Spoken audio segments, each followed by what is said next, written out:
আপনার গুগল ক্রমে কোনো নির্দিষ্ট ওয়েবসাইট অস্বাভাবিকভাবে বেশি স্টোরেজ ব্যবহার করছে।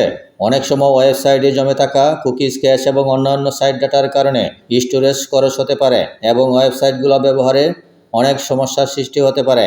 তাই আজকের ভিডিওতে দেখাবো ক্রম ব্রাউজারে কোন ওয়েবসাইট কতটুকু স্টোরেজ ব্যবহার করছে এবং তা কিভাবে ক্লিয়ার করবেন। প্রথমে ক্রম ব্রাউজারে ক্লিক করুন।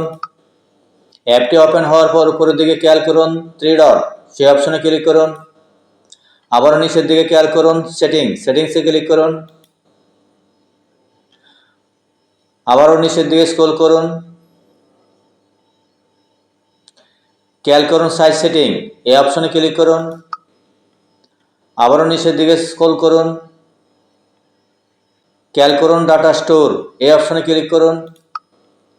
এখন খেয়াল করুন আপনি যে সকল ওয়েবসাইটে প্রবেশ করেছিলেন সেই ওয়েবসাইটগুলো এখানে কত এমবি দেখতে পাচ্ছেন, 630 এমবি আপনার এখানে স্টোরেজ হিসেবে সেটা ব্যবহার করছে।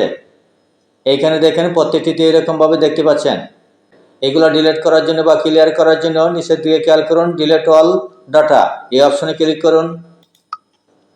এখন একটি পপআপ আসলো, এখান থেকে ডিলিট, এই অপশনে ক্লিক করুন।